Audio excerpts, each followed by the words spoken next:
Assalamualaikum warahmatullahi wabarakatuh. Waalaikumsalam warahmatullahi wabarakatuh. Bagaimana kabarnya Pak Konsul? Alhamdulillah sehat. Gimana Mas Selamat sehat? Alhamdulillah sehat. Kapan dari Taif?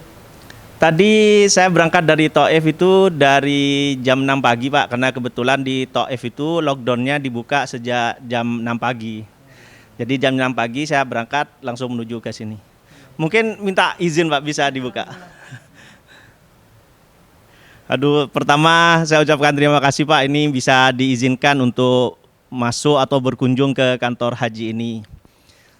Tujuan saya Pak, pertama ke kantor haji ini ingin bersilaturahmi, dan di dalam nuansa lebaran ini saya mengucapkan minal aidin wal faizin. Ya sama juga, kita alhamdulillah udah lama nggak ketemu kan. Betul. Di Jeddah juga lockdown. Nah di kantor kita juga piket ya. Tidak semuanya masuk berdasar arahan dari Kemenlu. Yang penting kita sehat-sehat aja kan. Alhamdulillah Pak. Masih hujan Taif. Alhamdulillah 3 hari yang lalu sempat hujan juga Pak, gerimis di kota Taif. Tapi sekarang sudah mulai panas karena sudah mau masuk musim panas. Tapi masih sekitar 32 atau 33 derajat. Ya. Kayaknya kaget juga nih kita ada apa nih. Yang kedua kalinya Pak, selain saya ingin bersilaturahmi, ini banyak teman-teman khususnya tenaga musim haji atau petugas haji yang ada di Arab Saudi ini yang menanyakan tentang kebijakan yang akan diambil oleh kantor urusan haji, khususnya kepada teman-teman TEMUS, yang mana sekarang pemerintah Indonesia sudah menyatakan tidak ingin memberangkatkan jemaah haji tahun 2020. Namun sebelum itu Pak, ini juga ada pertanyaan dari teman-teman petugas haji yang di Indonesia, juga dari jemaah haji yang kebetulan beliau juga ikut di WhatsApp saya, karena saya tiap tahun kan menjadi petugas haji Pak. Yang pertama yaitu dengan dibatalkannya atau dengan tidak diberangkatkannya jemaah haji Indonesia tahun 2020 itu Pak, bagaimana kebijakan pemerintah mengenai jemaah haji yang gagal berangkat? Kebijakannya kan beliau sudah tidak bisa berangkat sekarang ini. Nah, kebijakan pemerintah itu gimana untuk tahun depannya Pak?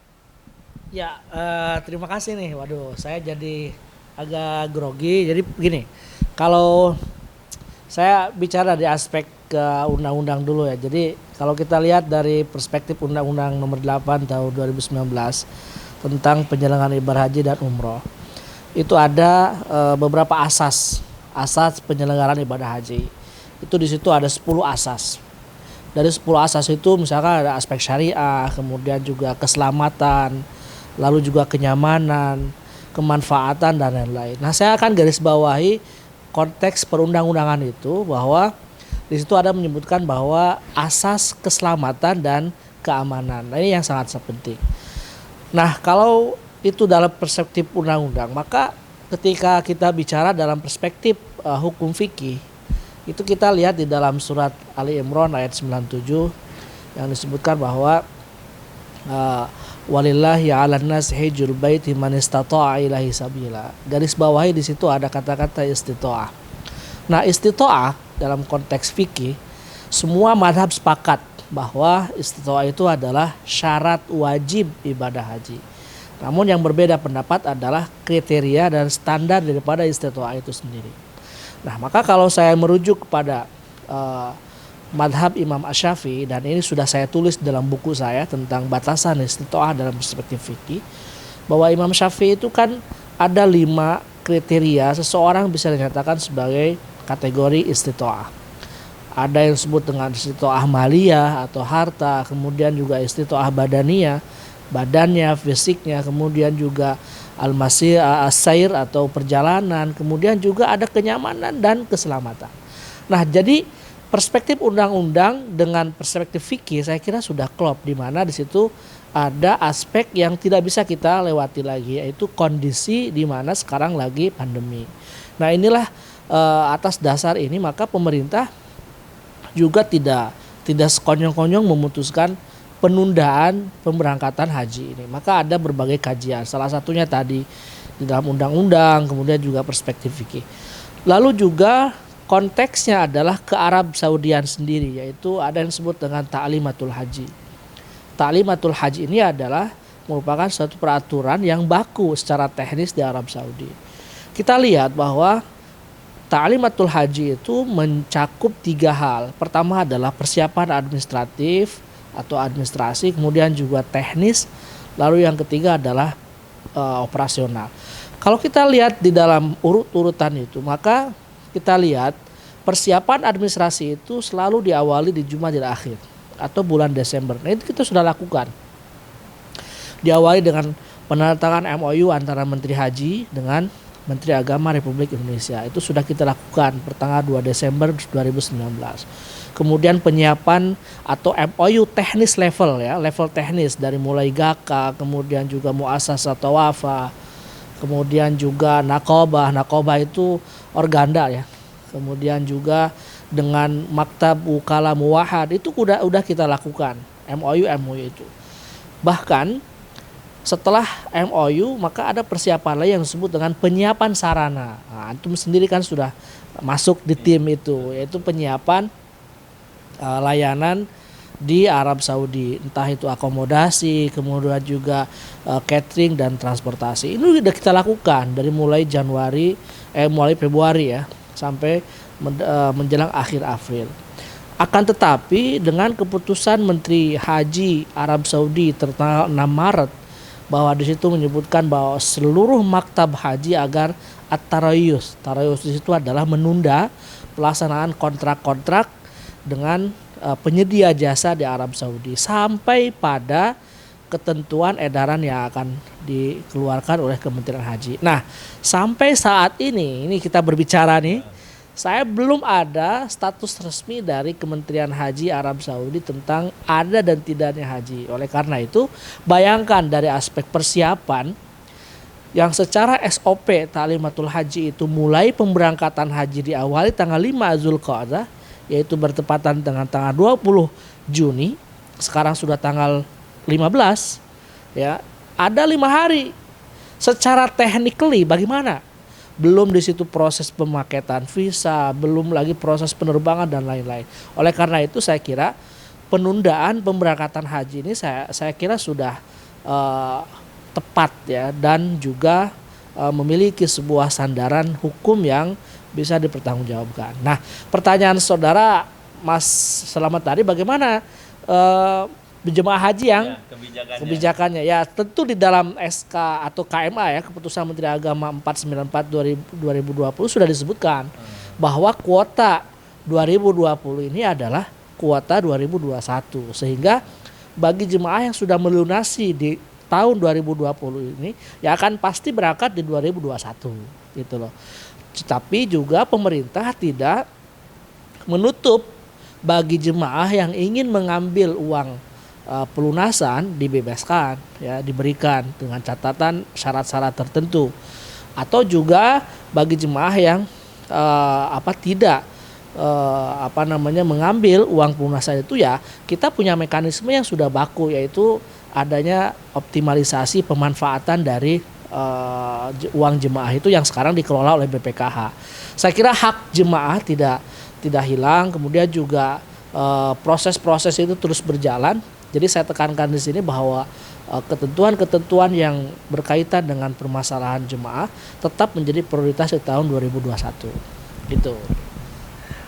Ayo, ada lagi. Oke, terima kasih. Aduh, maaf nih Pak, walaupun agak santai tapi Masya Allah ini penjelasannya komplit banget. Mudah-mudahan nanti teman-teman yang melihat atau mendengar dari video ini bisa memahami. Juga ini Pak, yang ingin dipertanyakan juga selain kebijakan untuk jemaah, ini untuk petugas. Soalnya saya dapat informasi katanya petugas haji atau PPIH yang dari Indonesia, petugas haji yang dari Indonesia itu bagi yang sudah terpilih namun sekarang tidak jadi berangkat karena adanya pembatalan ini, itu katanya untuk tahun depan langsung berangkat tanpa ada testing lagi. Apakah benar seperti itu, Pak? Ya kalau lihat kalau kita merujuk ke tadi ke KMA 494 itu kan di situ ada lampiran bahwa disebutkan bagi petugas TPHD ya, tim pemandu haji daerah itu dibatalkan. Kemudian juga pembimbing ibadah dari KBIH juga dibatalkan dan secara otomatis mereka akan dikembalikan uang perjalanannya atau biaya yang terkait dengan TPHD itu. Namun untuk petugas yang sifatnya itu adalah pendamping kloter atau yang disebut dengan TPHI dan TPIH, kemudian juga non kloter, merujuk kepada KMA 494 itu menjadi prioritas di tahun 2021. Ya, akan tetapi mungkin karena secara proses yang saya tahu kan kemarin baru sampai pada konteks pelatihan di daerah ya. Dan itu pun belum semua daerah atau belum semua provinsi. Kemungkinan ya tinggal meneruskan proses dari aspek pelatihan saja yang kita lihat dan saya tahu di lampiran KMA itu kan hanya TPHD, kemudian juga pembimbing yang berunsur KBIH itu menjadi batal. Oke, terima kasih. Jadi teman-teman ini Masya Allah sudah ada jawaban dari Bapak Konsul tentang petugas haji atau PPIH yang dari Indonesia. Mudah-mudahan nanti juga jawabannya bisa di-cross-check ke PHU Jakarta ya. Betul, Jadi betul, saya betul. merujuk kepada KMA 494. Iya betul Pak. Namun ini Pak, ke poinnya yang paling inti termasuk ini pertanyaan dari saya pribadi dan teman-teman khususnya TEMUS atau tenaga musim yang dari Arab Saudi. Kan sampai saat ini saya belum mendapatkan kebijakan baru tentang teman-teman TEMUS yang sudah mengikuti tes dan dinyatakan diterima namun sekarang tidak bertugas. Apakah teman-teman TEMUS itu juga sama kebijakannya dengan petugas kloter yang dari Indonesia, Pak? Kan Bapak selaku konsul haji di sini. Oke, nah ini nih, ini momen atau saat-saat yang ditunggu oleh Mas Slamet. Jadi begini, tadi ya kalau kebijakan petugas Indonesia ada TPHD, kemudian juga pembimbing ibadah yang dari unsur KBIH. Nah, sekarang gimana terkait dengan PPIH ya Arab Saudi? Karena memang secara undang-undang PPIH itu kan terbagi ada beberapa urutan di dalam undang-undang itu, PPIH pusat, PPIH daerah yang memiliki embarkasi, kemudian plus PPIH Arab Saudi. Nah, PPIH Arab Saudi ini kan terdiri dari dua unsur. Satu unsur mukimin ya kalian-kalian ini. Kemudian juga ada unsur yang dari mahasiswa Timur Tengah Raya. Nah, kalau merujuk ke PMA 494, kemudian juga begitu saya menerima SK atau keputusan Menteri Agama 494 2020, saya juga langsung menindaklanjuti dengan mengirim surat ke Pak Dirjen terkait dengan tindak lanjut dari KMA itu. Nah, sudah ada jawaban bahwa pertama, bagi tenaga musiman yang dari unsur mukimin selama tidak khuruj nihai atau exit final maka menjadi prioritas untuk tahun depan. Dengan catatan bagi mereka yang sudah melakukan daftar diri atau registrasi ulang ya pada bulan kalau tidak salah kemarin itu bulan Januari ya atau bulan Februari kalau tidak salah. Nah, itu sudah terdaftar sekitar 616 orang. 616 ini adalah yang sudah mendaftar ulang ya, mereka yang sudah lolos kemudian mendaftar ulang kemudian lolos ya, karena sifatnya kan bukan bahwa pengumuman yang diedarkan oleh teknis urusan haji itu adalah final, tidak, itu bagian dari proses. Maka di pengumumannya kan disebutkan yang lolos untuk tahapan selanjutnya. Nah, dari yang sudah mendaftar diri atau meregistrasi ulang itu kita tercatat ada 616 orang. Nah, dari 616 ini akan kami umumkan lagi nanti untuk mendaftar ulang lagi supaya ketahuan dari sekian ini mana yang sudah pulang. Ya, nah, bagi mereka yang statusnya mukimin kemudian pulang nihai, dia tidak boleh atau gugur dengan sendirinya. Jadi mereka yang sudah dinyatakan lolos, sudah daftar diri atau registrasi ulang, kemudian pada saat dalam kondisi ini mereka khuruj nihai atau exit final. Nah, bagi yang exit final dinyatakan gugur. Lalu siapa yang akan menempatinya adalah nomor registrasi di bawahnya yang dinyatakan lolos.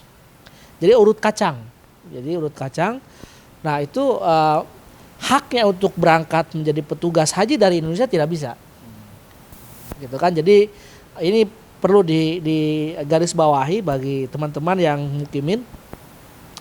Bagi yang sudah mendaftar ulang ya, kemudian sudah lengkap syarat-syaratnya, lalu pulang nihai, dia tidak bisa berangkat dari Indonesia, dia gugur ya, dengan sendirinya gugur. Itu untuk para mukimin. Yang kedua, ada juga mahasiswa yang dari Timur Tengah. Kita ada sekitar 125 ya, 125 mahasiswa yang kami rekrut dari Mesir, kemudian dari Yaman, lalu dari Libya, Jordan, Syria, Tunis, kemudian Maroko ya.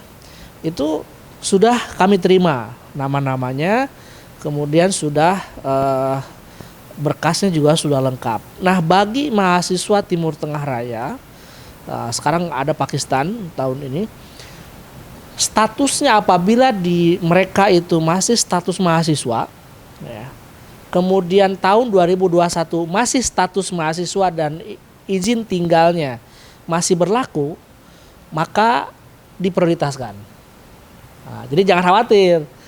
Cuman bagi mahasiswa yang tahun 2021 nanti ternyata dia sudah selesai belajar, sudah selesai kuliah, kemudian iqomahnya sudah mati, dia tidak berhak. Karena sudah tidak lagi menjadi status sebagai mahasiswa. Nah, ini yang akan dilakukan bukan tes ulang sih. Jadi istilahnya dia akan digantikan dengan nomor urut yang di bawahnya. Gitu. Jadi Mas Slamet jangan pulang kalau mau jadi petugas haji tahun depan. Oke, terima kasih Pak. Ini sudah menjawab rasa penasaran kita semua tentang kebijakan dari kantor urusan haji. Dan mungkin ini Pak juga ada dari Temus Kesehatan yang belum dibahas. Bagaimana dengan Temus Kesehatan? Apakah kebijakannya sama dengan yang dari Kemenak, Pak? Ya, karena kita kan satu payung ya, satu pintu, maka kebijakannya sama. Maka ketika proses rekrutmen juga sama, dari mulai administrasi, kemudian juga tes kompetensi. Bahkan nanti kalau waktu normal itu pelatihan pun terintegrasi, jadi sama. Jadi teman-teman yang sudah dinyatakan lolos di tim perbantuan kesehatan juga sama statusnya, dia akan menjadi prioritas di tahun depan, kecuali bagi mereka yang memang exit final gitu. Jadi sama lah, karena kita kan tidak ada perbedaan. PPIH Arab Saudi itu adalah satu payung, satu pintu, namanya PPIH Arab Saudi, sehingga tidak ada istilah membeda-bedakan. Cuman ada unsur-unsur yang kita sebutkan tadi, mahasiswa Timur Tengah Raya, kemudian juga ada para mukimin, ya, kemudian juga adik-adik yang masih memang belajar di Arab Saudi, di perguruan tinggi di Arab Saudi, yang dibolehkan oleh perguruan tingginya untuk ikut bergabung dalam operasional haji itu. Oke, terima kasih Pak. Ini Masya Allah, yang awalnya saya kira ini hanya obrolan santai, juga kepada sahabat-sahabat semuanya, teman-teman. Mohon maaf atas siapan kami. Ini mic saja gantian Pak, karena kami tidak siap Pak dari awal. Termasuk barusan rencananya kita hanya ngobrol santai, tapi Masya Allah Pak Konsul langsung mengeluarkan kebijakan yang sangat memberikan jawaban bagi kita, khususnya teman-teman Temus. Mudah-mudahan obrolan ini bermanfaat. Namun ini termasuk kebijakan resmi Pak ya, walaupun ngobrol Pak ya. Oh iya, karena kan satu jelas ya, referensinya jelas, sandarannya ada, rujukannya. Betul. Saya tadi sudah menyebutkan berbagai rujukan, Undang-Undang Nomor 8 2019, kemudian juga KMA 494 2020, kemudian juga Ta'limatul Haji, kemudian juga ditindaklanjuti dengan surat Dirjen PHU ke teknis urusan haji terkait tindak lanjut teknis untuk masalah rekrutmen, kemudian juga status para temus ya dari unsur mahasiswa, kemudian juga dari para mukimin. Ya mudah-mudahan ketika nanti ada kebijakan baru ya tentu kami akan komunikasikan lagi. Ya. Oke, terima kasih. Demikian kebijakan yang dikeluarkan oleh Kantor Urusan Haji, khususnya oleh Konsul Haji, yaitu Bapak Dr. Endang Jumali. Mudah-mudahan ini bisa menjadi jawaban bagi kita semua. Sekali lagi, saya mohon maaf apabila ada ketidaksiapan dari saya, Pak. Dan saya juga... Kami juga tidak siap nih, Iya. tidak sedang ada aktivitas di kantor. Betul, dan saya juga sangat bahagia Pak bisa diterima, bisa masuk di sini, dan Masya Allah Pak Konsul bisa menjelaskan semua pertanyaan yang diberikan oleh teman-teman. Demikian pertanyaan saya atau interview saya kepada Pak Konsul yang alhamdulillah menghasilkan kebijakan-kebijakan baru yang bisa dipegang kita, khususnya teman-teman tenaga musim, dan sekarang saya pribadi sudah mulai tenang, mulai senang. Mudah-mudahan COVID-19 ini cepat selesai dan tahun depan ada pelaksanaan ibadah haji sehingga kita bisa melayani lagi jemaah haji Indonesia yang berangkat ke Tanah Suci. Oke, terima kasih. Cukup sekian Pak. Ya. Assalamualaikum warahmatullahi wabarakatuh.